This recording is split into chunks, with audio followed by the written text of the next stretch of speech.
Esta é a oitava aula do Colóquio Internacional Primeiras Histórias, 60 anos. Será ministrada pela professora Marília Librand, da Universidade de Princeton, que falará sobre Nenhum, Nenhuma.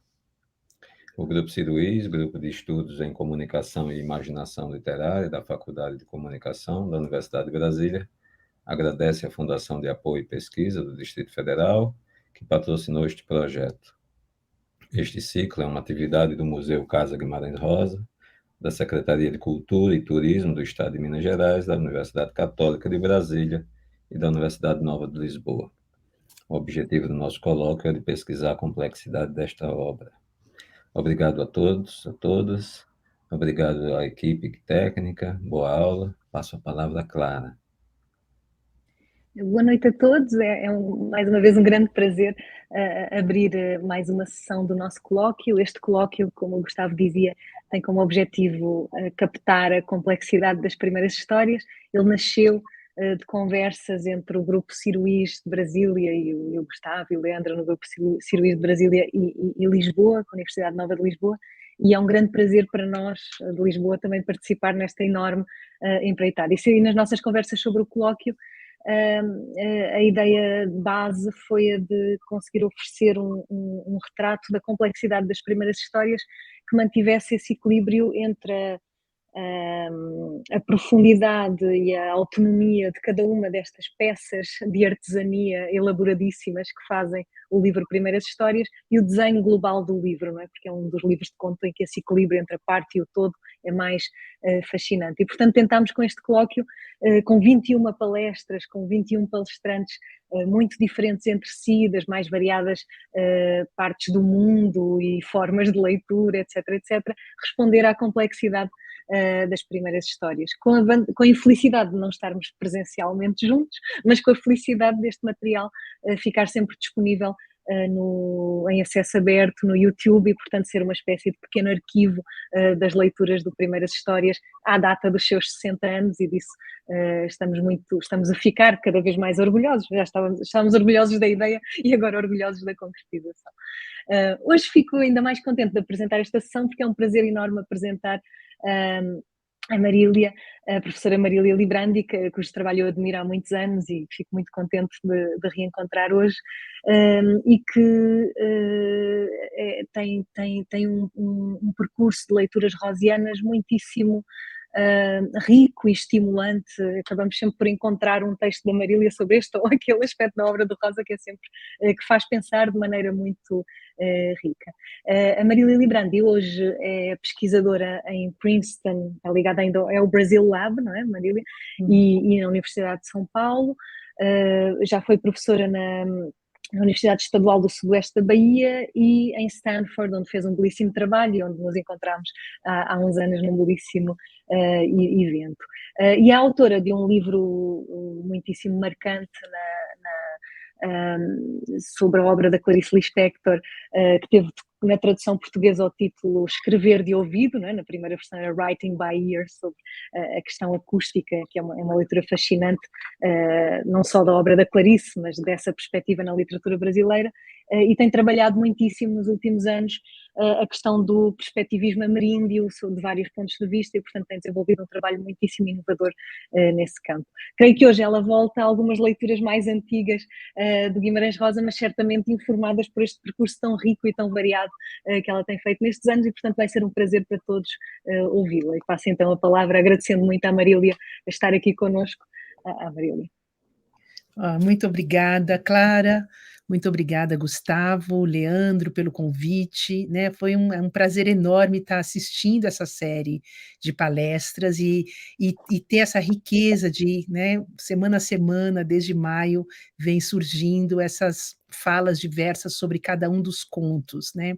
E como eu estava dizendo antes, na nossa salinha de espera, é um prazer enorme voltar a Guimarães Rosa, né, no momento em que eu sou um pouquinho distante dele, e voltar a esse texto que eu escrevi já faz uns bons anos, e que fala sobre o conto Nenhum, Nenhuma, né?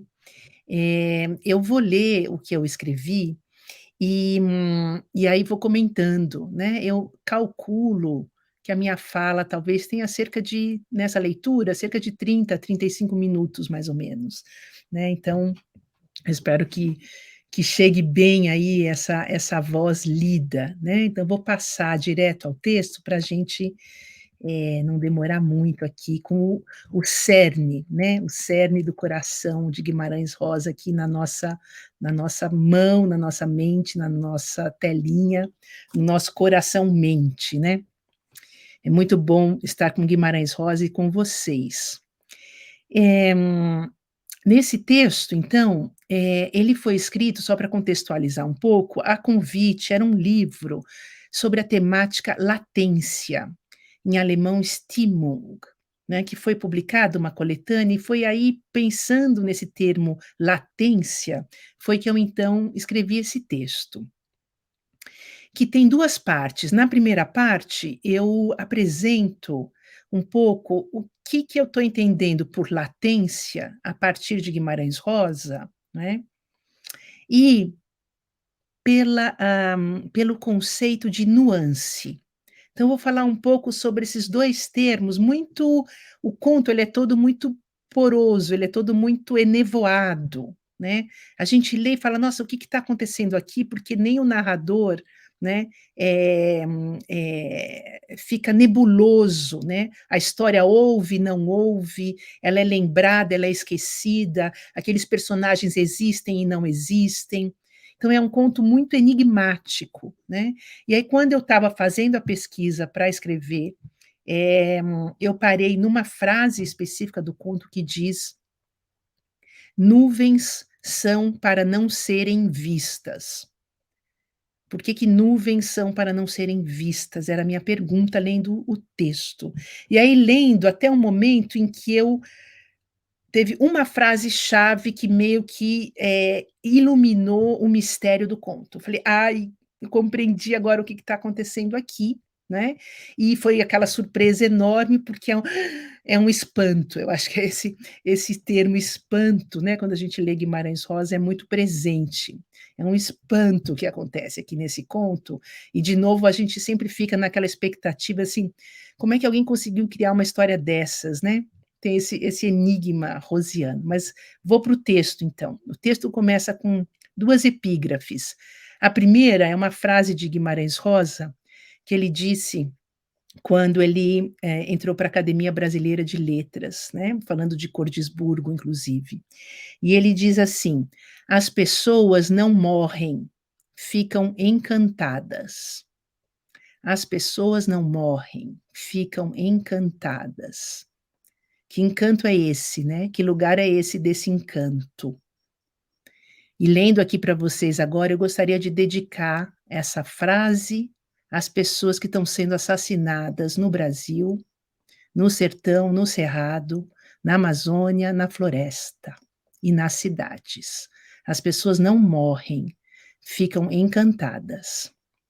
Que, aliás, foi uma frase muito bonita da Beatriz Matos, né? Mulher do Bruno Pereira, falando sobre como ele se espalhou na floresta e como todos nós agora somos um pouquinho dessa pessoa também. Então fica aqui o recado. A segunda epígrafe em inglês diz assim: It must be visible or invisible, invisible or visible or both, a seen and unseen in the eye. Wallace Stevens, poeta norte-americano, tá? Visibilidade e invisibilidade, ou ambos, né? O que a gente vê e o que a gente não vê. Então vamos lá, vou para o texto agora. Então, nesse ensaio, né, eu proponho pensar a latência como um estado de suspensão oculto e silencioso, anterior a qualquer realização, quando nada ocorre e tudo pode ser potencialmente possível. É o que ocorre com uma semente em estado de latência. Aparentemente morta, a semente está potencialmente viva, mantendo-se em suspenso entre um e outro estado, sem que se saiba exatamente quando e se eclodirá em flor, fruto ou árvore. A resolução da latência dependerá, então, do modo como o interior será tocado pelo exterior, produzindo-se algum tipo de mudança. Nesse caso, como algo que pulsa e vibra oculto e em silêncio, o espaço da latência é o interior, e o seu tempo é o devir, um constante vir a ser, pois uma vez nascida, a nova forma vai trazer dentro de si, potencialmente, outros estados de latência por vir. Então, a condição de presença da latência é a de permanecer em suspenso e em suspense, em estado de espera. Essa espera que a gente vai conversar mais adiante.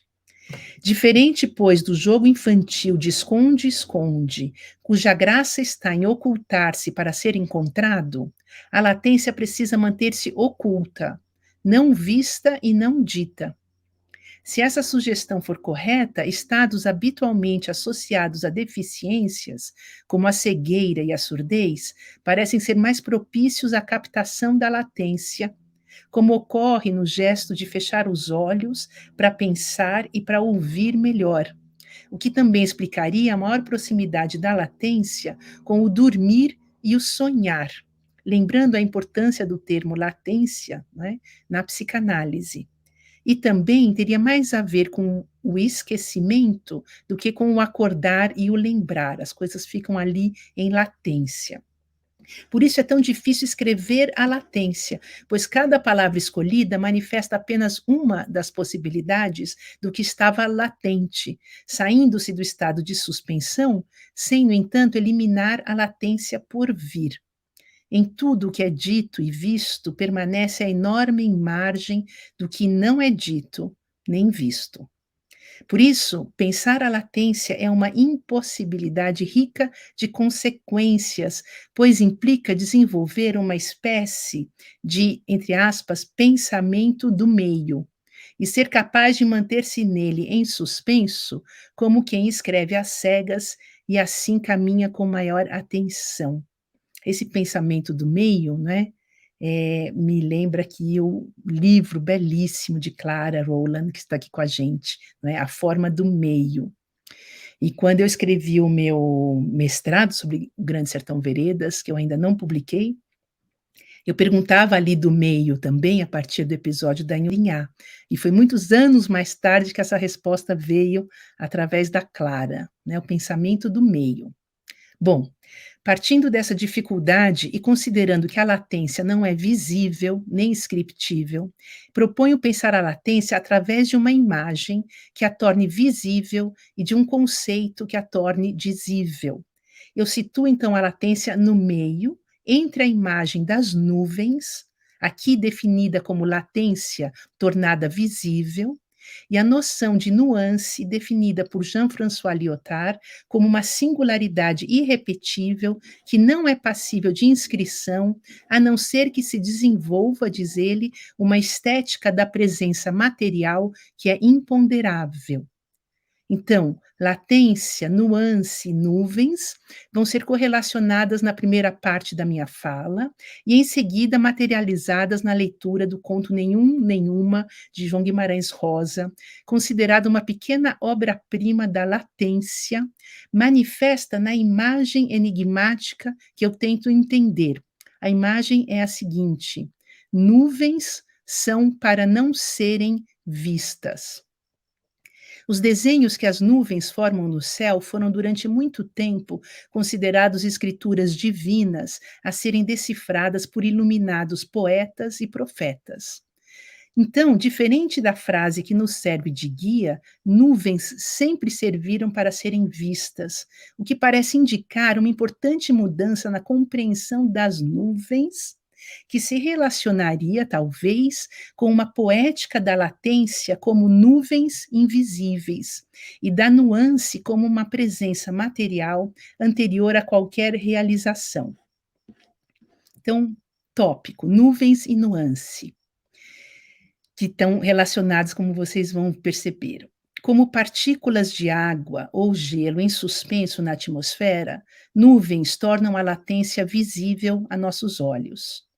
Diria mesmo que o grande atrativo das nuvens na percepção humana e na criação artística é esse, o de tornar invisível o invisível das potencialidades em estado de latência, porque, como formas em morfose, nuvens são sempre outra coisa, um devir em mudança constante.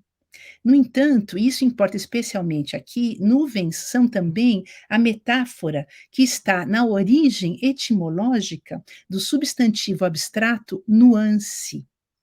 Como as nuvens que produzem sombra, a nuance, vocábulo francês, que em inglês é shade e em português matiz, primeiro designava, pelo verbo francês nuer, um procedimento técnico usado na tapeçaria para a passagem de uma cor a outra sem uma interrupção brusca. Nuance refere-se, então, ao campo perceptivo, ou seja, a variação das nuvens que produzem sombra é usada como analogia para a visão de sutis diferenças no sombreamento de cores. Posteriormente, o termo será também usado em relação à audição de sons em sua qualidade de timbre, a cor da música. Então, do campo perceptivo, o termo nuance passa para o campo intelectivo para designar uma qualidade fugitiva, difícil de ser apreendida pela mente, né, como as nuvens, tá? Então, voltando um pouco, quer dizer, nuance tem a ver com nuer, né, que tem a ver com nuvens, né, num paralelo entre o sombreamento que a nuvem produz, né, na Terra, e essa nuance que seria originalmente a tapeçaria vai passando do azul para um azul mais escuro, vai sombreando, né? Daí vem a palavra nuance. Bom, pensar com nuance significa, então, pensar com extrema sutileza. A nuance é um luxo do pensar e é o que de mais importante a gente precisa proteger, como escreveu Albert Camus em 1943, na fictícia Carta ao Amigo Alemão, na qual ele defendia a nuance como um modo oposto aos absolutismos. Ele escreveu: "Nós lutamos justamente por nuances tão importantes como o próprio homem e a humanidade, né? Lutar por nuances, justamente o que a gente está mais precisando, né? Nesse momento mundial. A nuance se relacionaria a um modo de pensar que Camus depois vai denominar la pensée du midi, o pensamento do Mediterrâneo, que também pode ser traduzido como um pensamento do meio. Lyotard pensa de modo semelhante quando qualifica o pensamento como nuvens, no livrinho Peregrinações, e apresenta o interessantíssimo conceito de nuance como presença pura, advertindo para o perigo inumano das novas tecnologias que talvez não sejam jamais capazes de captar a nuance. Tarefa que compõe para Lyotard a sobriedade do pensar, podendo vir a eliminar a nuance de nosso horizonte. Na visão de Lyotard, captar a nuance quer dizer captar algo irrepetível. Esse é o sentido dado por ele ao termo. Nuance é uma qualidade que não se repete, que não é passível de ser gravada em um suporte e que, no entanto, percebemos, intuímos e sabemos que está ali, incapturável. Então, em busca dessa inscrição, diz Lyotard, criamos variações ou repetições, propondo a cada vez uma sutil diferença de cores, de sons ou de palavras, para tentar captar na escrita, no quadro, no concerto, no papel, a nuance que escapa sempre e me obriga a variar novamente para captar aquilo que surgiu uma vez e nunca mais voltará a aparecer daquele exato modo. Quando voltar a ocorrer, será já uma outra nuance, mais outra, num processo infinito que, como diz Lyotard, pode levar filósofos e pintores à loucura, pois a repetição ou o modo de funcionamento de nossa apreensão cognitiva não alcança jamais reter a presença pura e irrepetível. Diz ele, se não é possível repetir essa nuance, é porque ela não foi inscrita. A mente, com as suas sínteses, não consegue alcançá-la. No texto Deus e a Marionete, Lyotard reflete sobre o timbre como nuance de um som. E essa matéria, diz ele, escapa ao conceito porque ela é rigorosamente singular, depende de uma determinada constelação que acontece aqui e agora. É essa constelação imprevisível, né, que faz com que a nuance se configure e a gente perca, né? A perca. O mesmo ocorre em relação às cores. A cor também desafia a mente, diz o Lyotard, não é? É essa falência da capacidade de enredo, que diz ele, que eu gostaria de chamar de alma. Longe de ser mística, ela é antes material, ela dá lugar a uma estética anterior às formas, estética da presença material que é imponderável. Então, a nuance seria uma presença material anterior à nossa capacidade de inscrevê-la. E, no entanto, a gente a percebe, ou a sente, ou a intui, não é? Então, diz ele, a nuance também é um modo de suspensão. Diz ele, pode acontecer que um amarelo suspenda a vontade e a narração. Como é que a gente descreve um amarelo dos girassóis do Van Gogh, por exemplo? Né? E ele diz, é essa suspensão que eu gostaria de chamar alma, quando a mente se estilhaça em pedaços sob o efeito de uma cor. Depois escrevemos 30 ou 100 páginas para recolher os cacos. Então, continuando, se a nuvem é o visível da latência, a nuance, né, que na sua origem etimológica também significa nuvem, é o seu correlato conceitual. Como acontecimentos incapturáveis em suspensão, nuvens, nuance e latência têm em comum o fato de escaparem a qualquer registro. Se a forma é inteligível, a matéria desafia a dedução. Como as nuvens que nunca param de se mover, não é? Ele tem essa incapturabilidade na representação. Então, qualquer texto nunca alcança captar a nuance, a não ser como aquilo que se perde e escapa, e por isso se busca. Diz ele, tal nuance na sua atualidade exerce sobre tal mente não apenas o efeito de um prazer, mas o império de uma perda. Né? Tem uma frase que vai aparecer no conto que é preciso esperar. Né? Talvez seja essa busca constante, não dá para segurar a nuance na mão, vamos esperar. Bom, então, quer se chame aura ou alma, a latência e a nuance são o que atravessa, o que passa entre dois olhares, no timbre de uma voz, na cor de um quadro. Isso aqui é muito bonito. Para captá-la, precisamos nos desorientar ou orientalizar. Lyotard faz uma alusão ao tratado Zenki.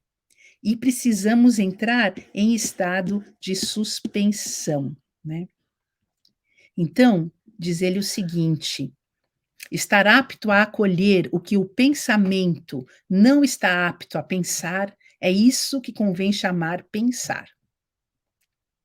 Então, o mesmo traço une latência e nuance, que não são capturáveis, não são inscritos, né? É aquilo que fica como um horizonte de busca, né? Então, diz ainda o Lyotard, e aqui que esse é o ponto central, e a gente já passa para o conto. Mas terminando, o Lyotard diz uma coisa impressionante. Ele diz assim: por escapar, agora sou eu falando, por escaparem de nossa apreensão e inscrição, nuance e latência se assemelham à relação que não mantemos com a morte. Diz o Lyotard, a nuance só aparece ali onde não há sujeito. Vocês se lembram que é esse o modo como Epicuro circunscreve a morte. Se ela está presente, eu não estou. Quando eu estiver presente, a morte não está. Assim, para captar o que escapa, seria preciso que a mente estivesse presente no momento em que a mente já não está. É justamente esse estar quando já não se está, essa posição latente em suspenso que a gente lê nesse conto do Guimarães Rosa, tá? Então, se a morte está, eu não estou, porque eu vou estar morta. Se eu estou presente, a morte não está. Então, como é que eu posso entender, né? Como é que eu posso inscrever isso que é incapturável, a partir do momento em que eu preciso não estar para poder dizer? E aí eu já não estou, já não sou. Pois é isso que o Guimarães Rosa faz nesse conto. Vamos para o conto. A magia de narrar em busca da latência, de capturá-la por escrito, é o que a ficção de Rosa constantemente realiza, que a gente pode considerar seus textos como uma obra do estado de latência. Uma obra da qual se pode até mesmo extrair o que podemos chamar uma poética da latência, realizada através de um procedimento que o escritor denominava álgebra mágica, e que, em linhas gerais, consiste em ser o mais preciso em meio ao impreciso, como um poeta, dizia ele, que deve atuar como um cientista para, se preciso, corrigir Deus e ajudar o homem. O bem-estar humano dependeria não apenas de descobertas científicas, mas do trabalho de uma poiesis que Rosa entendia como a capacidade de voltar cada vez à origem das línguas, reinventando-as. Essa poiesis que ele produz ao inventar uma língua no interior da língua portuguesa, através do acúmulo e da mescla de vocábulos e expressões de distintas línguas, da criação de neologismos e de arcaísmos, da incorporação da oralidade ao lado de dicções e erudições da literatura, de tal modo que seu texto é internamente multiversal. Como escrita plena de latências, seu texto presentifica tons, nuances e timbres, de modo que é possível lê-lo sem entender o significado das inúmeras palavras que o escritor vai buscar no passado ou que novas ele inventa. Lembro ainda que o espaço de ocorrência dessa obra é o sertão, um território de ressonâncias míticas localizado no centro do mapa do Brasil.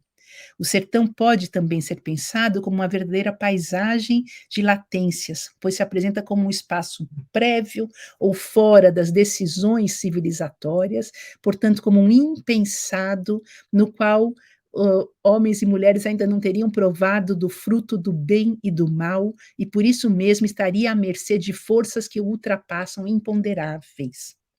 Dentre as inúmeras definições do sertão, Rosa diz: o sertão é dentro da gente, que é um modo de pensar a latência. Então, a latência seria um modo que ocorre dentro da gente, repercutindo no interior as vastas distâncias da paisagem externa na qual seus personagens se movimentam. É nesse espaço que verdades primeiras ou revelações esquecidas podem vir à tona e emergir do fundo do sertão. Nenhuma. Vamos lá.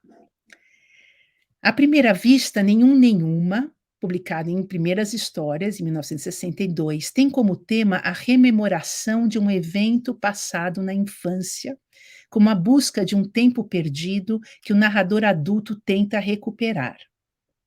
No entanto, esse texto fala de algo mais enigmático, como a lembrança de algo que não houve, ou a presença do que se mantém oculto.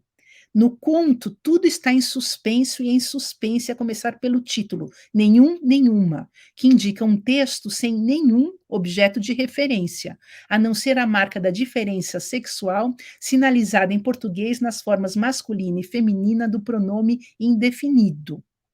Essa observação é importante, pois se algo se inscreve nesse texto, e aparece também em outros textos de Rosa, é a marca da diferença do que podemos chamar um saber transfeminino da latência. Saber em que nascimento e morte se conectam na gestação de uma vida e seu destino final. Esse saber privilegiado, atribuído por Rosa em geral às categorias sociais mais desprestigiadas, é também partilhado por personagens que são crianças, velhos, loucos, pobres e fora da ordem em geral, que possuiriam um saber da latência e da nuance mais acentuado. Como no conto nada acontece, pois estamos no terreno da suposição de eventos em suspenso, podemos aceitar como certo o que no texto aparece como incerto. Né? O tempo inteiro o narrador dá uma informação, depois ele diz, mas não é isso. Será que era isso mesmo? Né? Assim, o que acontece? Num passado longínquo em relação ao presente da narração, um menino em maiúscula, o menino. Um menino pequeno viaja para longe de sua família com um moço, também em maiúscula, moço, para uma suposta casa de fazenda, no ano também suposto de 1914. Tanto o local como a data são incertos, diz o texto. Não é possível saber-se nunca mais. Mas é possível indagar por que um escritor tão arredio à história como Rosa, que situava a ficção como sendo contra a história, escolhe o ano de explosão da Primeira Guerra Mundial para figurar num conto em que todos os elementos aparecem fluidos e nebulosos. Vamos deixar essa pergunta para o final. Na casa de fazenda, cujos poucos elementos levam a reconhecer o cenário de uma casa grande, característica da arquitetura colonial brasileira nas Minas Gerais, há uma linda moça, também em maiúsculo, a mais formosa criatura que jamais foi vista, diz o texto. A mais formosa criatura que jamais foi vista. Né? De novo, o jogo aqui. A gente vê ou não vê? Né? Por quem o moço se enamora, e também o menino. Há também, nesse conto, um homem velho, triste e calado, provável dono do casarão e talvez pai da moça, que sofre de uma doença fatal e que surge na lembrança do narrador sem uma imagem precisa, como um homem sem aparência, sem aspecto, ao contrário da moça, pura imagem luminosa, como se expressa nessa linda sentença. A lembrança em torno dessa moça raia uma tão extraordinária, maravilhosa luz que, se algum dia eu encontrar aqui o que está por trás da palavra paz, ter-me-á sido dado também através dela. Então, ela é uma aparição. Há mais um personagem no conto que é mantido escondido num quarto, até que o revelam ao menino. Trata-se de uma velha, tão velha, que se parece a uma criança pequena, pois já não fala nem mastiga, não anda nem fica em pé e também já não possui nenhum juízo de discernimento. Essa velha, cujo nome verdadeiro ninguém mais sabe, é chamada de Nenha e é cuidada com muito zelo pela moça. A moça, ao final, recusa o pedido de casamento do moço com uma resposta enigmática. Diz ela: ele deve esperar até a hora da morte. Não se trata da morte dos velhos da casa, como o moço pensa ter entendido, mas a deles próprios, moça e moço. Esperar até a hora da morte. E mostrando que, mesmo esquecendo-se da moça, ele continuaria gostando dela sem saber. Isso é o que ela mais ou menos transmite para ele. Sem entender o sentido do que ela diz, o moço vai embora, sentindo uma terrível tristeza, levando consigo o menino e devolvendo-o à sua família. Ao reencontrar seus pais, o menino os estranha, e o conto se encerra com as seguintes palavras, entre aspas: vocês não sabem de nada, ouviram? Vocês já se esqueceram de tudo o que algum dia sabiam. E aí termina a fala e continua o texto. Porque eu desconheci meus pais. Eram-me tão estranhos, jamais poderia verdadeiramente conhecê-los. Eu, dois pontos. Eu. O narrador do conto situa-se em suspenso entre a terceira e a primeira pessoa da narração. No início, parece que estamos diante de um narrador distante e onisciente que conta a história de um menino, mas que aos poucos se revela como sendo o próprio menino, agora adulto, narrando um evento passado que ele se esforça por lembrar. Esse estado de suspensão entre a primeira e a terceira pessoa faz com que a história se inscreva ao mesmo tempo como pessoal, como reminiscência íntima de um eu, e absolutamente anônima e genérica, como a história de um menino, uma moça e um moço, que podem ser qualquer um e ninguém em particular, como fica claro ao final do conto quando o eu se despossui e se estranha. Eu Eu? O texto produz, então, uma abstração no sentido de sair do singular individual para o anônimo, desconhecido e inexistente nenhum, nenhuma. No texto, o passado aparece como uma poeira de lembrança semelhante a um sonho. A lembrança do evento passado surge para um narrador ao final de uma longa viagem e vai aparecendo muito lentamente, como diz o texto, um difícil clarão reminiscente que vem ferir a sua consciência, na qual os fatos aparecem como, diz o texto, reflexos, relâmpagos, lampejos pesados e obscuridade. Esse clima é metaforicamente reiterado pelas imagens de fenômenos atmosféricos como nuvem, névoa, clarão, relâmpago, que aparecem em itálico nas sentenças autorreflexivas do narrador. Assim surge a presença de nuvens, diz o texto. O passado é que veio a mim, como uma nuvem. Ou cerra-se a névoa. Ou vê-se fechando um pouco os olhos como a memória pede. O reconhecimento, a lembrança do quadro se desembaça. Então, a minha pergunta é saber como essa presença dessa nebulosa, dessa nuvem, né, do passado, dessa névoa, se relaciona então com a ideia de latência e de nuance. Ok, chegamos agora a um outro tópico que parte de uma frase linda do texto que diz assim: o docemente incompreensível. Tá? Eu estou indo, né, em camadas, mas a gente já vai chegar na conexão aí possível entre latência, nuance, nuvem e o conto. Bom, é possível ler o conto psicanalizando-lhe a cena edípica, o menino, a moça e o moço, né? Porque o menino se apaixona pela moça, o menino que é uma criança se apaixona pela moça, que é a, digamos, potencial namorada do moço. Ou poderíamos também analisar o platonismo de Rosa presente no texto na alusão à teoria da reminiscência, da lembrança. No entanto, o enigma do conto que me importa entender está condensado na sentença que aparece como um provérbio: nuvens são para não serem vistas. Por que nuvens são para não serem vistas? Então, é aqui que eu acho que tem a ver com essa ideia de latência. Se as nuvens são uma presença que torna visível o invisível da latência, essa sentença confirma que nuvens e latência, né, escapam à compreensão e à visão humanas, como se dissesse: sim, podemos ver as nuvens, mas elas são para não serem vistas, porque, como a latência, elas são a presença do que não vemos. E, como a nuance irrepetível, nuvens só podem ser vistas e apreendidas quando o eu não estiver presente, coincidindo com o não visto ou com nenhuma. Ora, agora vem uma personagem maravilhosa aqui do conto, que vai dar um pouco a chave da leitura para a gente sair dessa nebulosa enigmática.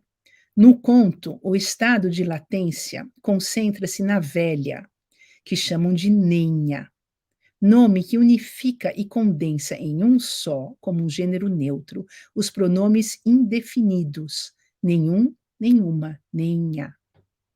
Em português, nenha alude sonoramente ao termo nênia, canto fúnebre, e a neném, criança recém-nascida, confirmando a descrição da velha como sendo semelhante a uma criança pequena, como na cena em que a levam para tomar sol dentro de um cesto que para o menino parecia-se a um berço.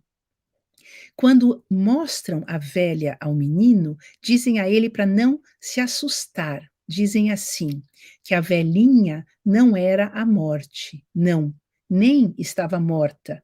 Antes era a vida.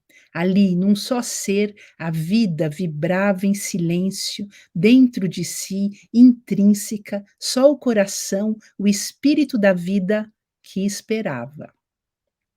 Fecha aspas. Como vida vibrando em silêncio, o espírito da vida em estado de espera, essa ninha existe, ou melhor, insiste como pura latência. Ela é o que se esconde em um quarto oculta, ela é a copresença do fim e do início, da morte e do nascimento. Abre aspas, vinda através de gerações, fecha aspas, ela é todo o passado familiar marcado nas rugas de sua pele. Ela é a mãe da mãe da mãe. E ela é também todo o futuro visível dos jovens que um dia serão velhos. Os adjetivos usados para qualificá-la acentuam sua excepcionalidade. Ela é insubstituível, inacreditável, incomputada, incalculável, imemorial e, sobretudo, ela é o docemente incompreensível que apenas a moça adivinhava e compreendia.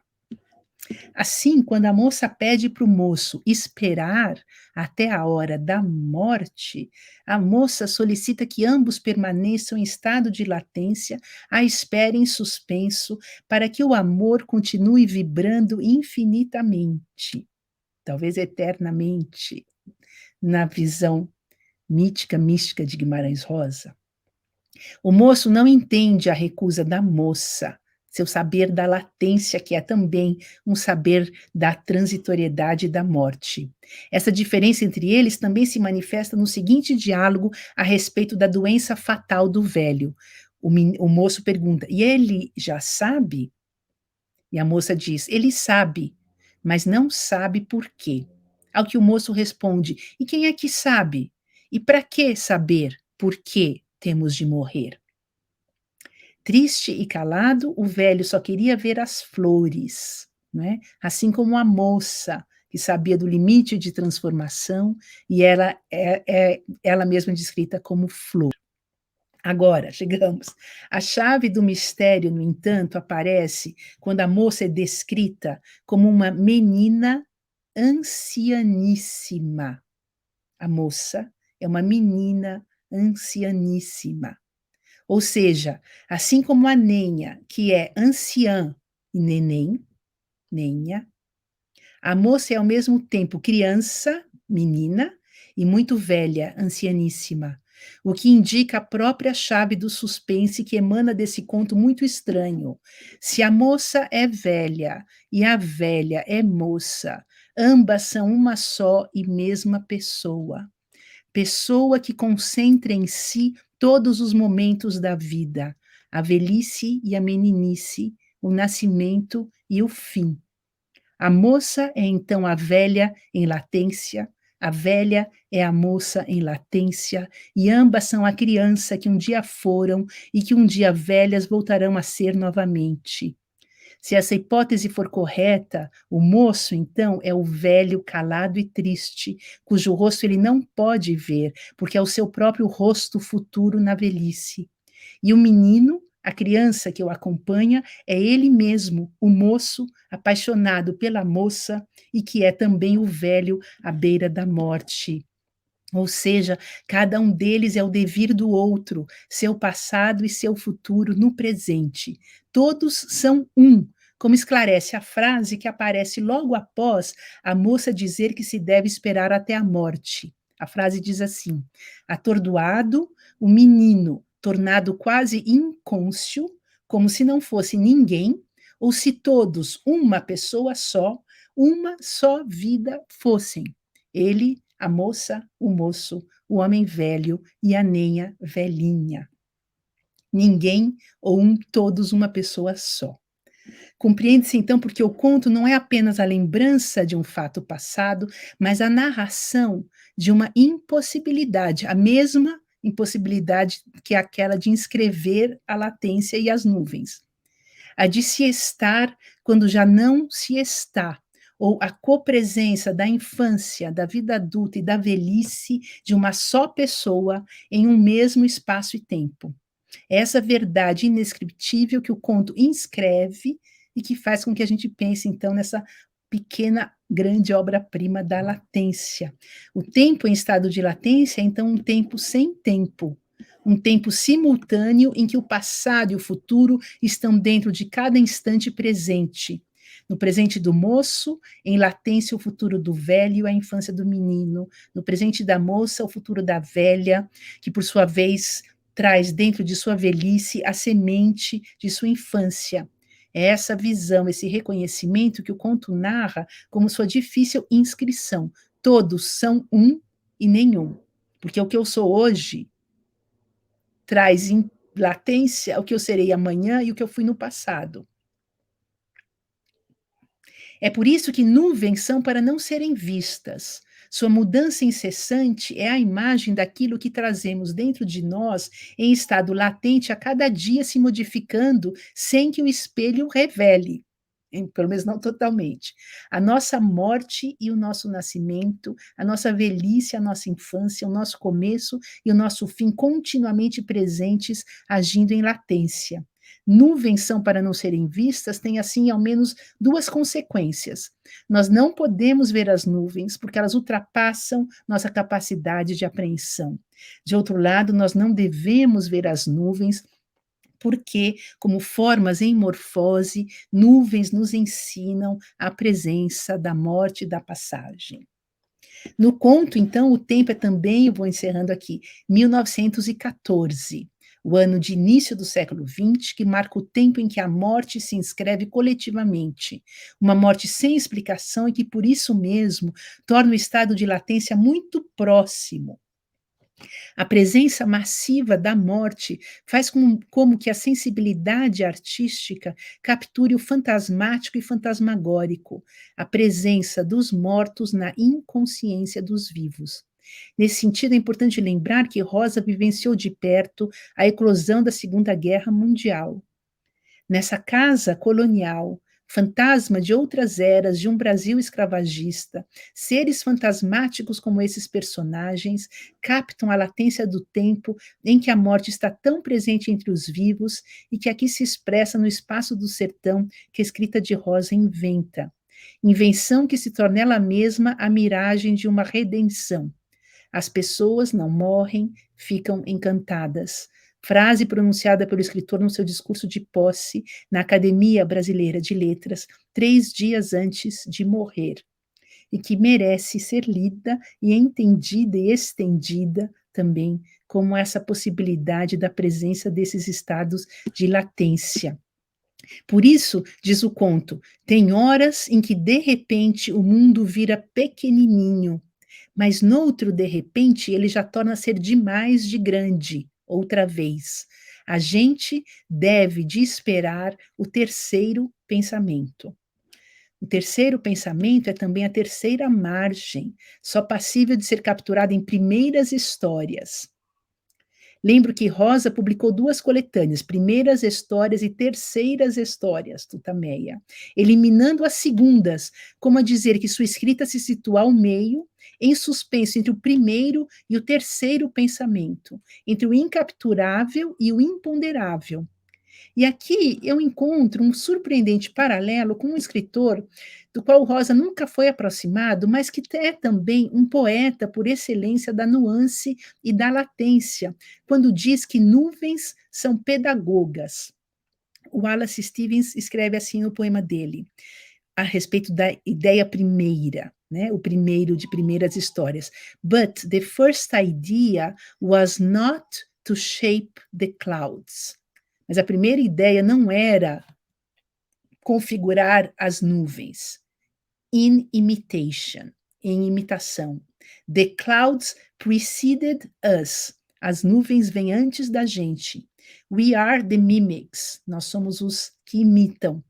Clouds are pedagogues. As nuvens são pedagogas.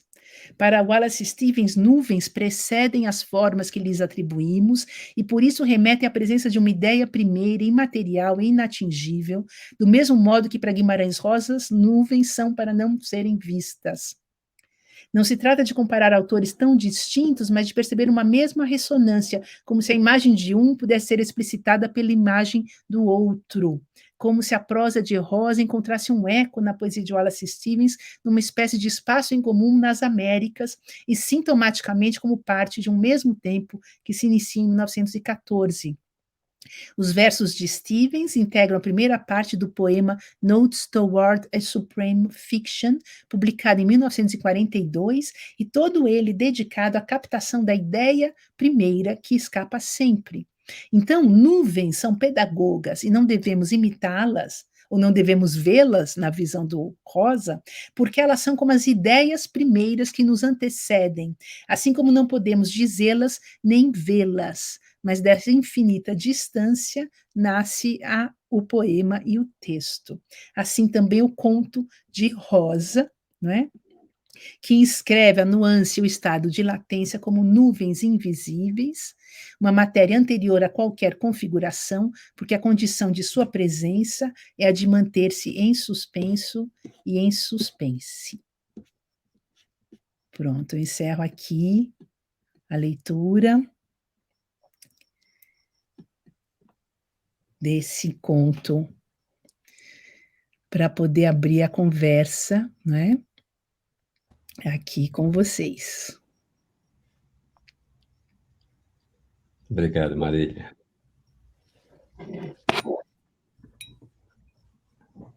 Vamos começar, então, a nossa conversa. Você quer começar, Clara, ou Leandro? Eu posso começar, eu estou encantada. Então, queria agradecer muito, Marília, adorei mesmo ouvi-la. Foi um encantamento mesmo, porque foi o percurso que você fez a partir da nuvem para terminar. Agora foi maravilhoso. Assim, foram tantas as questões que foram surgindo que eu acho que vamos ter muita conversa, mas sobretudo o que eu achei muito impressionante foi o modo como você conseguiu articular no fundo uma questão que é premente para toda a poética do Rosa, com a chave de leitura de um momento do conto que o resolve, não é? E essa relação entre a leitura geral e o particular funcionou muitíssimo bem, foi muito, muito bonito.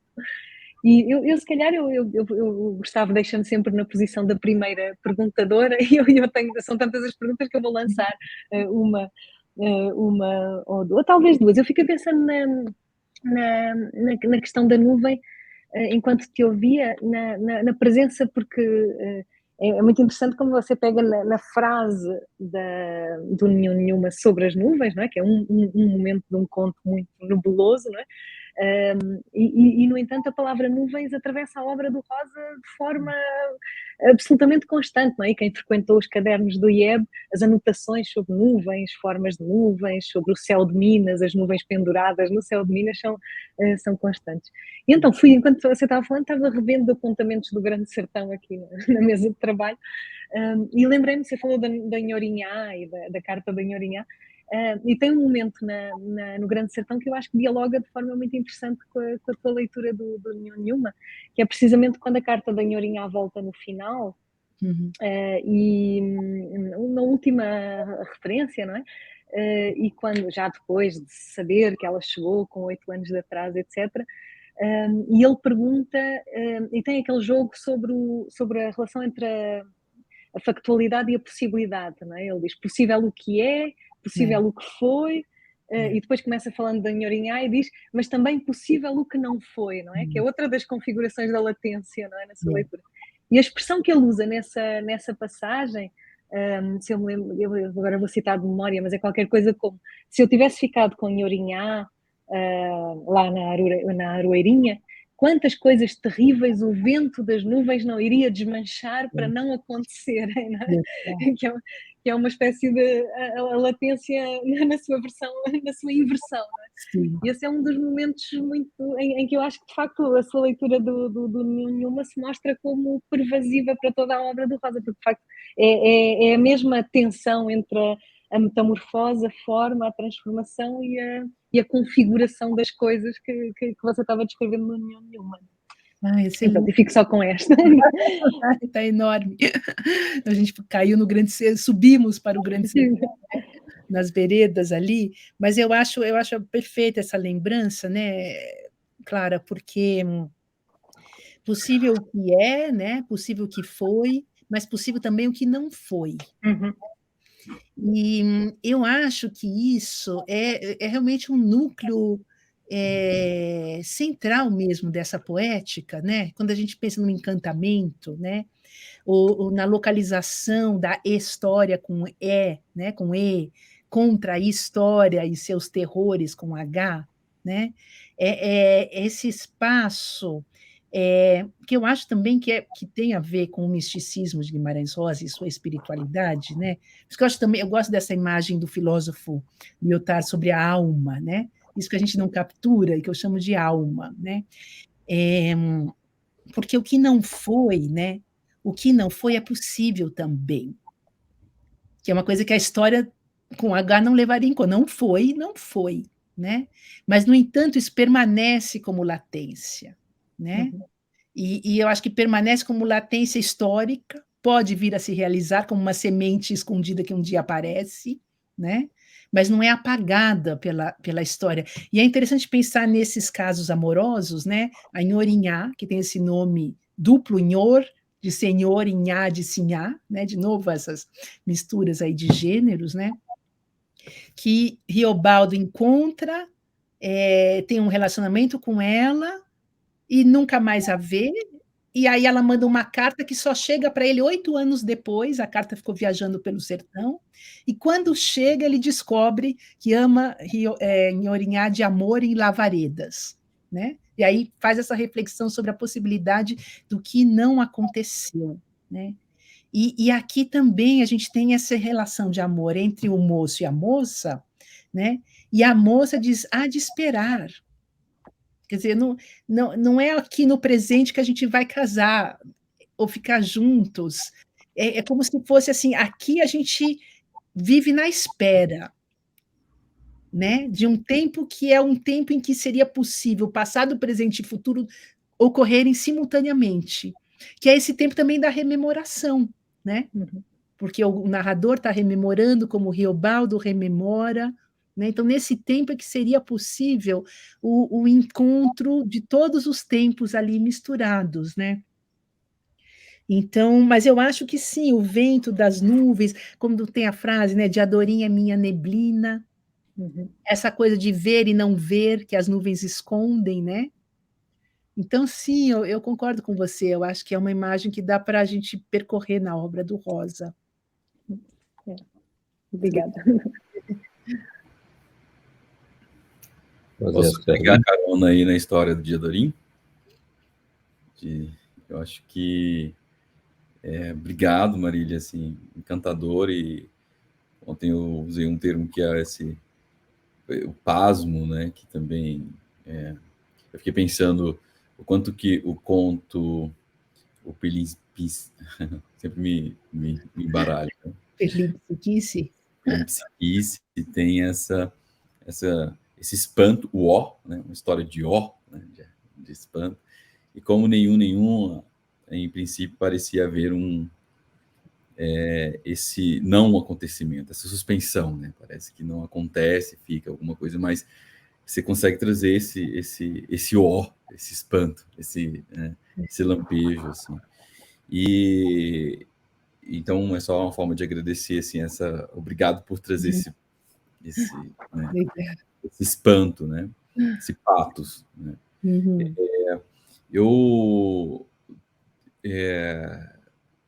eu vejo muito em Diadorim um trabalho plástico, né, que o Guimarães Rosa busca fazer, talvez, dialogando um pouco, mesmo com a pintura, porque também quem, né, caminha ali pelos cadernos dele vê como ele também tem interesse pelo desenho, ele mesmo desenha, né, como ele também tem interesse pela teoria da arte, né, e tem um termo que ele usa ali que é luz-fus, né, que é exatamente o lusco-fusco, Uhum. também como Clara diz, o quanto ele descreve também esse momento da aurora, esse estado intermediário entre dia e noite, né? Então ele está e talvez Dorim traz essa dimensão, né, Uhum. neblina, que aí se expande, né? Uhum. Duas coisas, eu também, na sua fala, eu fiquei lembrando que tem um trecho lá do menino Riobaldo, na travessia do Rio São Francisco, em que também o Riobaldo descreve Diadorim, um menino, naquele momento, com uma voz de velhice. Falava como se tivesse uma velhice. Verdade, Então, verdade. também essa criança que se encontra com velhice. Né? Verdade. E tantos outros paralelos, e eu acho que existe entre esse espelhamento que existe entre o Grande Sertão, Veredas e o Primeiras Histórias. Cada dia eu vou encontrando mais coisas, assim, muito interessante. Mas eu queria te ouvir falar sobre essa relação mesmo dessa técnica plástica, assim, essa elaboração criativa, que parece que Rosa está tentando trazer, como você fala, de nuances e cores. Uma carta quando o Rosa troca uma carta com o tradutor francês, o J.J. Villard, o Villard, ele responde dizendo: me parece que o senhor escreve como se estivesse pintando quadros. Então, tem um trecho aqui que ele fala isso: a lembrança do quadro se esclarece. Então, eu queria um pouco mais, porque também me interessa bastante essa relação plástica, de como o Rosa parece que ele está empregando mesmo técnicas da pintura plásticas Verdade. na sua escrita, né? Com certeza, né? Lembrando que ele usava óculos, né? Ele tinha, como se diz, miopia, né? Então eu fico imaginando ele vendo as paisagens, as nuvens, as montanhas, Minas Gerais, e vendo isso, rememorando, né? Ele vivia fora do país, né? Rememorando na memória e tentando fazer aquilo que ele faz deslumbrantemente, que são as descrições, né? As descrições da graminha, todos os nomes, é muito detalhado e, ao mesmo tempo, é captar esse né? Conseguir captar na escrita a variação de cores, de sons, né? Através dessa linguagem que precisa ser maleável, plástica, né? Como se fosse uma linguagem de cores para traduzir em palavras a visão da paisagem, né? Esse jogo constante entre paisagem interna e externa, né? Paisagem, o que eu sinto aqui se revela fora, o fora dentro, né? Então eu acho que ele tem mesmo essa habilidade incrivelmente precisa, aquilo da álgebra mágica, né? Ser o mais preciso para falar do impreciso, que é assim, o passarinho voando, o canto do passarinho, a água caindo na cachoeira, a nuvem passando, e a gente viaja efetivamente pelo texto, né? A gente vai naqueles lugares que o Riobaldo descreve para a gente. E esse conto é interessante porque ele é um conto, ele é preciso na descrição dessa coisa totalmente imprecisa, né? Tudo fica realmente suspenso aqui, né? Não tem aquilo que a gente vê nos outros contos ou no romance. Mas eu acho que sim, eu acho esse texto do Lyotard é muito interessante, porque ele fala de alguns pintores, né? E ele fala isso, o pintor que faz a mesma paisagem diversas vezes, né? Para conseguir captar, eu quero pintar aquela cor que eu vi naquele instante e que passou, né? E como captar esse instante no texto, né? Então, sim, eu acho que a mágica do texto do Rosa tem a ver com essa levar a gente para esses lugares, assim. Maria, Mas, diga. eu queria também te agradecer muito pela sua fala, foi linda, e queria conversar com você sobre esse menino aí, porque nós temos um menino lá nas Margens da Alegria, um menino lá no Cimos. Será que esse não é o menino do meio, assim, né? Aproveitando aí a ideia você citou as formas do meio, da clara, eu também fiquei com essa frase na cabeça, que a gente precisa esperar o terceiro pensamento. O que espera é essa? E que terceiro pensamento é esse? O menino da margem da alegria, o menino do filho, né? Da margem da alegria, a terceira margem. A terceira margem. E ontem era o Perlim Psiquice, eram vários meninos, né? Vários Eram homens, meninos. vários meninos. É. E tem alguma coisa na sua... Isso é a dimensão, digamos, dos meninos. Agora, a Sim. dimensão das meninas. Você chamou de saber transfemininos, né? E amei essa associação que você fez entre a personagem Nenha e a moça. Queria que você desenvolvesse mais esses saberes transfemininos a Uhum, partir dessa velha, uhum, parece o antigo, a imensidão do antigo, alguma coisa assim. uhum, Porque por ela a gente pode pensar um pouco na vida. Aliás, o conto ele é cheio de questões sobre a vida, né? A vida era o vento querendo apagar uma lamparina, o caminhar, o caminhar das sombras de uma pessoa imóvel. Então, está cheio de frases reflexivas assim sobre. Queria te ouvir um pouco sobre isso. muito bom, Gustavo, muito bom. É, eu acho que esse menino, né? Eu acho que você falou bem, quer dizer, o menino. Oh, peraí, deixa eu só. É um menino falando, menino, meu filho acabou de mandar uma mensagem. Estou pronto, pode vir me buscar, mas eu não posso buscá-lo agora, então eu vou escrever.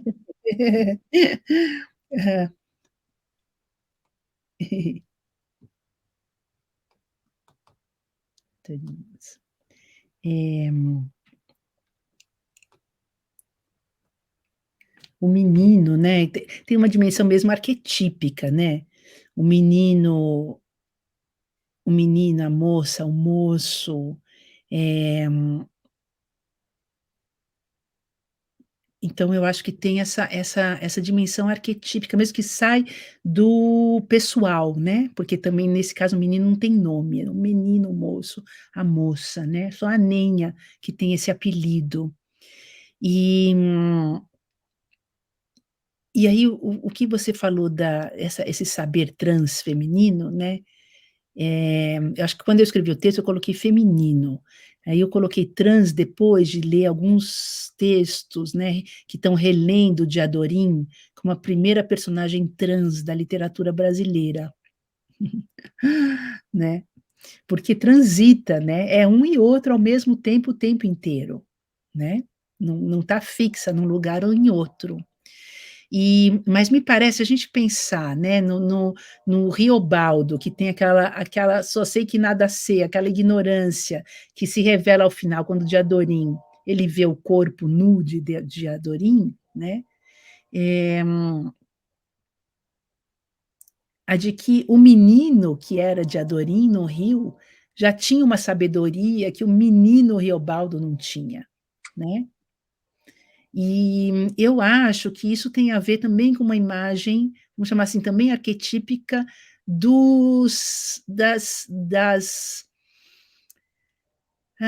digamos assim, dos seres em transformação, né? O fato de que a gestação altera o corpo, né? E se coloca muito próximo do nascimento e, portanto, também com um saber do fim da vida, né? Ou a figura trans que altera o seu corpo também, independente de dar nascimento ou não, de engravidar ou não, né? Esses personagens que transitam entre estados, eles têm uma sabedoria que o eu fixo, né, não teria, e talvez também meio que quase uma obviedade assim em relação à ideia de que a criação é feminina, independente de sexo, né? Qualquer pessoa, homem, mulher ou de qualquer gênero, né, que se apresente, para criar, precisa entrar nesse lugar, vamos chamar aqui de feminino, né? Inclusive as mulheres. Não basta ser mulher para eu entrar nesse lugar de criação ou porque eu posso parir, que eu sei. Posso parir e não saber de nada, né? Mas eu acho que tem aí uma coisa da gestação criativa, né? E, e desses recados que vêm ou pela natureza, né? Se a gente pensar em Gaia, Mãe Terra, né? Que vem pela terra ou que vem por esses corpos que transitam, né? E aí, só para complementar, eu acho que tem muito essa dimensão assim essa coisa potencial, né? Essa coisa potencial, aquilo que pode vir a ser ou que já não foi, mas pode vir a ser um dia. Tem uma pesquisadora, eu esqueci o nome dela agora, mas eu vou procurar. Ela é uma professora da UC Santa Cruz, departamento interdisciplinar ali, ela trabalha com física quântica. E ela traduz o que ela sabe como uma física, da física quântica, para pensar a história e as humanidades, né? E basicamente um texto extremamente complexo, mas eu me lembro dessa ideia, né, de que as coisas que passaram, elas continuam a ter presença, e de que as coisas que não foram, esse não ser, ele tem uma existência. E que isso faz com que a gente também possa considerar, enxergar o nosso tempo histórico para além dos fatos terríveis que acontecem nele. E eu acho que o Rosa trazia essa dimensão, né? E aí é bonito ver isso também, tem uma certa tristeza, porque o amor no Grande Sertão ali falha, né? Aqui também parece que falha, há de se esperar. É uma espera e uma esperança, né? Num outro tempo. Talvez, por isso que eu falei, eternidade, platonismo, tem um, né? Um tempo que não, um tempo astral, né? Mais do que o tempo da nossa vida mesmo, o que faz com que a gente talvez aprenda a ficar mais pacientes, né? Vamos esperar que isso passa. Obrigado, Gustavo, pela pergunta. Eu acho que todo mundo tem várias. Clara disse que teriam várias perguntas, mas a gente tem um tempo, né? Eu também teria aqui várias perguntas, só dialogando um pouco mais sobre esse tema que me interessa, sobre o transfeminismo, e que talvez não teria uma relação também com a ideia de transcendência, né? E talvez e não deixa de ser um estado latente, né? Esse estado intermediário e de transição também, né? É um estado, como acabou de dizer aí, potencial, né? Então, bom, a gente tem várias perguntas aqui. Vamos ver algumas. Vamos. Eu vou fazer duas, certo? As duas primeiras. E aí você comenta e depois eu faço outras duas. O Rafael Pansica, que agradeço, nós temos um público cativo que eu estou acompanhando a gente aí e participando, então muito obrigado a todos que estão assistindo continuamente as nossas aulas. Pergunta do texto, né? Porque você disse que já tinha uma publicação, ele pergunta, e depois a Jaqueline também pergunta se a latência seria um hiato da nossa própria existência. Hiato. Hiato é uma ideia importante, né? Acho que um hiato é um espaço vago ali, né? Talvez uma vereda seja um hiato ali no meio dos Grande Sertão, né? Mas eu acho que tem sim, Jaqueline, acho que tem a ver com o hiato, né? Com esse espaço em branco, vamos dizer assim, a ser preenchido, né? Talvez. Agora, esse texto, então, ele está publicado numa revista chamava-se Elipsis, e agora chama-se Journal of Lusophone Studies. Agora, eu acho que eu tenho um site naquele academia.edu, e eu acho que esse texto está ali. Eu coloquei o PDF do texto ali, tá? E aproveito então para falar também desse meu livrinho aqui, né, que eu publiquei em 2009, que é o Maranhão Manhattan, uma coletânea de vários artigos. E esse está também no academia.edu, PDF disponível. Aqui tem dois textos sobre o Rosa, tem o Pilimpsiquice e tem o Desenredo, né, que foram lidos aqui maravilhosamente. E tem também uma espécie de ensaio, resenha sobre o estudo que na época o Hansen tinha escrito como tese, né, Os Avessos da Fala. Eu estou pensando em reunir esses textos num livrinho só para o Guimarães Rosa, porque eu tenho também esse mestrado que eu nunca consegui rever para publicar, né, sobre o Grande Sertão. no qual eu leio uma espécie de... Eu leio um pouco o Riobaldo como uma espécie de um aprendiz de escritor. Meio essa ideia de que o que ele passa ali, né, é uma espécie de escrevivência, digamos assim, do próprio romance, né? O próprio romance se fazendo. Isso, acho que eu respondi, né? Muito obrigado. Respondeu sim. Davi Lopes também comenta, eu lembrei de um texto do professor Luiz Orlandi, chamado Nuvens, né? Na comédia de Aristófanes, também chamada Nuvens, tirando o sarro das ideias de Platão, flutuando no céu. Né? Perfeito. Ótimo, verdade. Eu não conheço esse texto do Luiz Orlandi chamado Nuvens, vou procurar. Que ótimo, né? Eu me apaixonei por essa pesquisa, e verdade, né? O Aristófanes tirando o sarro aí dos platônicos, né? Mas eu me apaixonei por essa nuvem, nuance, né? Essa variação de cores e tal, é muito apaixonante essa imagem, né? Ao mesmo tempo que hoje que eu tenho lido mais algumas coisas sobre budismo, eu vejo que mais a ideia é um pouco assim, sair das nuvens, porque a nuvem é a mente nebulosa, né? Como é que você clareia ali, né? Clareia a luz ali, para os nuvens, muito pensamento. E o Lyotard fala isso também, o pensamento é como nuvem, ele vem e a gente tem que pegar ele para escrever, né? Ele já foi. E aí a escrita é isso, é muito, um pensamento passa, né? Passa. E eu acho que o Rosa tem essa coisa mesmo do não é possível, não se deve ver as nuvens, porque na verdade as nuvens são o passageiro, né? A gente tem que chegar no fora do tempo, né? Voltando àquela coisa plástica, tem muitas descrições, estudos do Guimarães também sobre o Turner, né? Aquela coisa nebulosa também das nuvens, das neblinas e tal.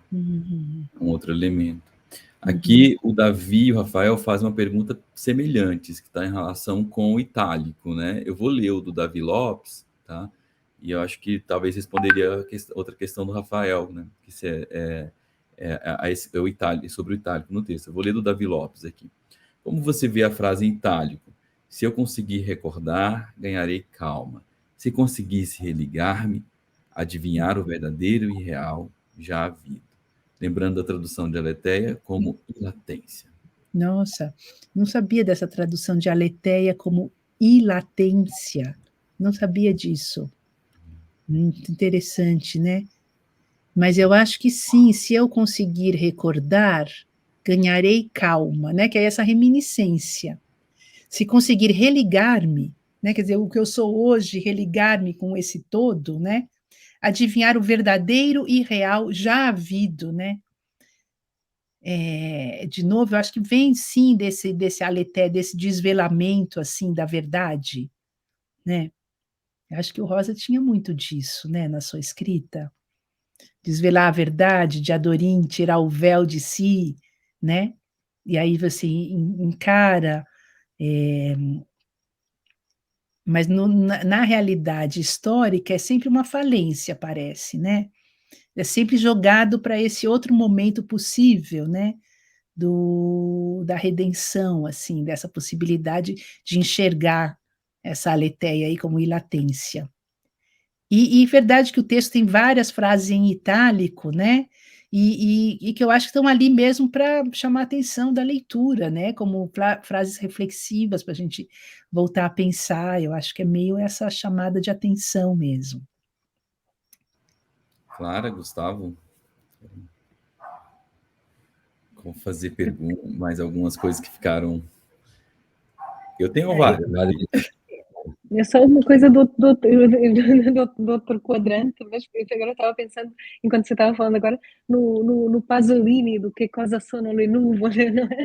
E as marionetas. Ai, que maravilha, Clara! Que coisa sonolenta. Como é que é nuvem em italiano? Nuvola? Não. Nuvole. Nuvole. Nuvole. Lindo. Que, aliás, completa 100 anos de Pasolini esse ano, né? Sim. As marionetas deitadas na lixeira olhando o céu, não é? É muito bonito esse filme. Lindo. Lindo. Não, eu gosto demais. Tem um filme que se chama Amarcord, né, do Federico Fellini, Io mi ricordo, que é a lembrança, né, dele menino. Então ele se lembra dele menino e faz o filme. E aí tem uma cena que eu sempre adorei, que é o avô dele sai da casa, e é uma paisagem meio rural, assim, então ele sai da casa de manhã muito cedo e está totalmente nublado, ele não consegue enxergar nada. Aí tem uns segundos, assim, meio de pânico, porque não vê nada, e do meio do nada da nuvem, da névoa, né, aparece uma vaca, Sim, não é? eu lembro, sim, sim. Depois vem uma menininha indo para a escola, uma coisa assim, mas dura alguns segundos, aquele estado de suspensão no meio. Pode ser assim, onde é que será que eu morri? Né? Onde é que eu estou? Que lugar é esse? Né? Mas tem uma imagem que junta um pouco essa descrição que você fez agora com a pergunta do Gustavo há pouco, por causa da questão das primeiras histórias e dos meninos nos extremos, não é? O Gustavo perguntava se esse não seria o menino do meio, não é? Mas tem outro menino do meio que é o mais decisivo até no quadro que a Marília traçou, que é o rostinho de menino, de nem menino só, que aparece na névoa do espelho quando ele fica sem imagem, não é? Portanto, é o meio do livro, não é? Portanto, a imagem central do livro é o rostinho de nem menino só a renascer do vazio, não é? Portanto, que é... Verdade, verdade, central, que é esse final, eu, que é maravilhoso, né? É a saída de si completamente para um encontro máximo, no espelho ou fora do espelho, né? Que sou eu, mas eu sou bicho, mas eu sou homem, mas eu sou mulher, mas eu sou velho, eu sou jovem, né? Que coisa incrível esse Guimarães Rosa. A sua frase, a frase que te guiou nesse conto, nuvens, nessa leitura do conto, né? Nuvens são para não serem vistas, eu fiquei lembrando o tempo todo dos nefelibatas, né? Essas pessoas ou poetas, né? Que ficam olhando as nuvens, né? E também lembrei da noção do esfumato, porque como noção mesmo de esfumato, quando você não percebe a frente e o fundo, né? Os níveis de realidade se dissolvem, né? Sim. Se essa nuvem, se esse nuance, não seria esse terceiro, né? Fiquei divagando por isso, a partir da ideia exatamente de esperar esse terceiro pensamento. Acho que essa ideia desse ponto não sai da minha cabeça.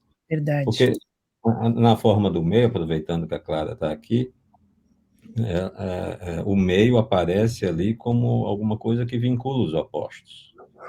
Né? O meio ele vincula os opostos, mas os opostos continuam opostos, né?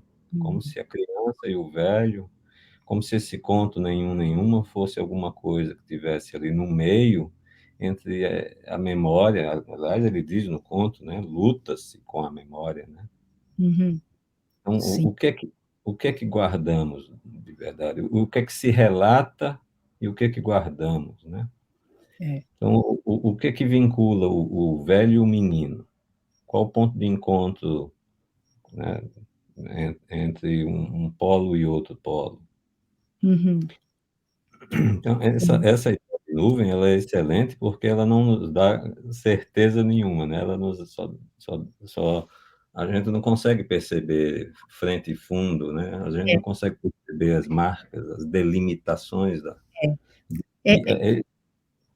Eu acho, né, por essa coisa do meio, terceiro pensamento, a gente lembrar essa ideia de que essa ideia de que a latência, a nuance, ela não é scriptiva, ela não é que a nossa capacidade cognitiva não consegue alcançar, né?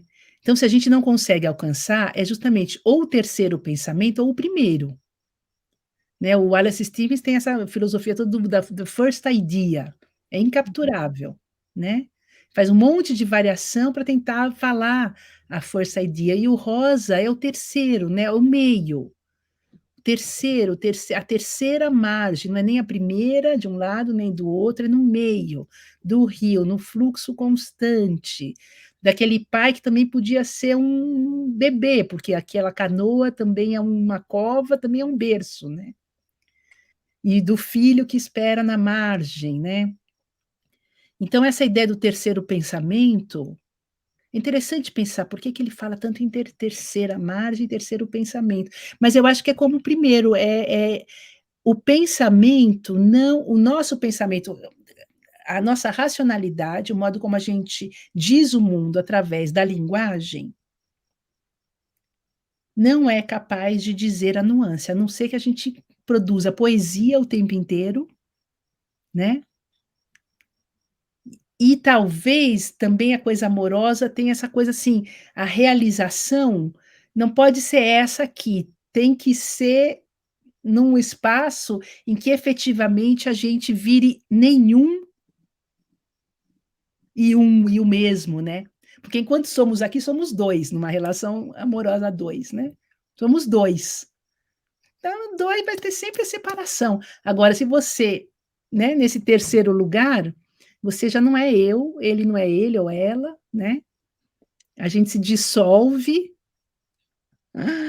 Então, eu acho que tem uma nessa massa galáctica aí, na nebulosa dos astros, né?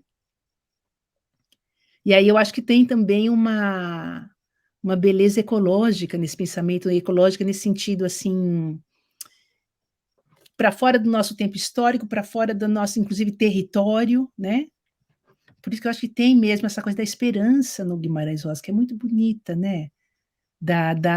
Dessa redenção, dessa fé, não sei, dessa crença, né? As pessoas não morrem, ficam encantadas, né? E aí eu acho que tem a ver com a religiosidade mesmo dele, né? Porque você vê, como é que se cria, eu fico pensando, como é que alguém cria um conto desse? Né? Qual teria sido a fonte dele? Algum Upanishad que ele leu? Alguma coisa platônica, né? Em que ele pensou em três pessoas que são a mesma e são nenhuma? Mas todo o conto é escrito num estado inconsciente, né? Que eu acho que também talvez ele tenha escrito sem saber até o que estava escrevendo, escreve num estado porque só para você chegar nesse estado inconsciente você consegue dizer coisas assim, não é? Que é um pouco como a Clarice também. Escreve num estado de suspensão aqui, porque na racionalidade não tem como escrever aquelas coisas que ela escreve, né? É. Tá fechado o seu microfone, Gustavo. Eu estava dizendo que é nenhum, nenhuma, sem ser niilista, o conto. Não é niilista de modo algum, não, ele não é niilista mesmo, né? E eu achei incrível essa observação entre do primeiro, as coletâneas, né, que pula do primeiro para as terceiras histórias, e essa inexistência da segunda coletânea, é como dizer que a sua obra reside exatamente nesse salto, né, do incapturável, do empoderável, como se não houvesse essa polaridade, como se o próprio conto fosse trans, né? Exatamente nessa, ele está em trânsito e ele está em suspensão e ele está no meio. Verdade. Né? Verdade, Leandro. Eu estou vendo aqui, ó, que a Ana Sagesse escreveu: o menino, num determinado momento, diz a respeito da Nenha. Ela, Bela, adormeceu. Bela adormeceu, né? A fábula sempre retorna para esse estado de fábula, né? É muito bonito. Tem hora que ele brinca com o ouvido e o ouvidar, né? Que é o ele escreve em L, esqueci, que é das camadas angustiosas do ouvido e com L, né? Perfeito, perfeito. A escuta, né? A escuta. Foi essa temática que eu fui atrás na Clarice, né? A escuta do silêncio, a escuta da vibração, o silêncio vibrante, né? Que ele fala no texto, o silêncio vibrante. Então, eu acho que realmente, eu acho que a gente entra mesmo num campo aí que só a invenção artística mesmo, né? Consegue alcançar. Mas essa questão do terceiro que a gente está discutindo, eu acho que uma coisa que eu gostei muito na fala da Marília, que naquela discussão inicial da nuance, quando você estava falando da relação entre a repetição e o irrepetível da nuance, não é? Através do Lyotard e da descrição da pintura, não é? Eu acho que aí a gente encontra um problema fortíssimo no Rosa, não é? Porque a questão da repetição atravessa a obra toda, não é? A reflexão sobre a repetição, não é? A ideia da repetição imperfeita, não é? O avanço através da repetição que aparece em vários momentos. E a própria ideia do terceiras histórias, que nasce dos dois índices, não é? O índice de releitura, não é? O livro que relido não é o mesmo, mas não é um segundo livro, já é um terceiro, não é? E eu acho que joga muito com essa ideia da nuance como alguma coisa que está no intervalo entre o 1 e a repetição do 2, não é? E que não coincide nem com o 1 nem com o 2, não é? Exatamente, perfeito, É. claro. Sim. Eu gostei muito dessa introdução, né, que você fez. Legal. Muito bonito. Eu tenho um texto que está em inglês, eu nunca consegui completar, mas eu comecei a ler, porque tem muita imagem de nuvens também nesse poeta Wallace Stevens, né, que também é todo transcendental, assim, e aí eu peguei um poema dele que tem um verso que é All One Ear, todos um só ouvido, All One Ear, né? E tem a ver com um personagem que faz uma referência a um filho que vai num rio, e tem a ver com o pai também, que ia nesse rio. E aí tem esse all one, que lido junto parece alone, né? Todos um só, mas também todos sozinhos, né? E eu fiquei pensando, como pensar esse todos um só, digamos, dessa mapa mental aqui da América do Norte, com nenhum. Porque é esse nenhum que nunca o um é sempre, nunca chega no é nenhum, é menos um, né? Não tem a ideia da completude do uno. Eu não sei, é que eu não reli o texto agora, mas eu tentando pensar uma comparação, porque tem muita névoa e nuvem lá nos poemas do Wallace Stevens, e tentando pensar assim, uma certa diferença histórica desses poetas entre a América do Norte e a América do Sul. Mas, enfim, aí seria uma outra coisa, né? Esse nenhum, esse nonada, essa negativa, né? Mas sempre eliminando a possibilidade de uma unidade que seria total, completa, e que talvez tenha a ver um pouco, não sei, com imagens de orfandade, né? De espaços violentamente colonizados, como foi o nosso, né? E é ainda nadificar, né? E por outro lado, esse salto, né, que ele dá, que nem o menino lá do Príncipe Kiss, que salta do palco, né, no último momento para acabar a história ali, esse salto de que da espera, né, de que há outros tempos hão de vir, né, e que isso aqui não nos resume, né, não nos contempla. Isso que está no Brasil agora acontecendo, não nos contempla e vai passar. Saravá. Saravá, né, gente? Saravá e axé. É. Conheci a axé todo, então, Marília. A gente te agradece a sua aula. Foi muito bom te ouvir. Acho que a sensação é de que a gente ficaria aqui muito mais tempo te ouvindo, aprendendo com você. Queremos aproveitar a ocasião para convidar todos amanhã para o Conto Fatalidade, com o professor Marcelo Marinho, e agradecer novamente a sua disponibilidade, Marília, por estar com a gente hoje aqui. Obrigada, gente. Foi um excelente convite. Parabéns por essa série, pelo Grupo Ciruís. Fiquei muito feliz de estar aqui com vocês e voltar esse texto que estava esquecido aí. Eu também me lembrei. Obrigada, viu? Um grande abraço mesmo. Nos vemos nas próximas palestras. Obrigada. Boa noite. Obrigada. Boa noite.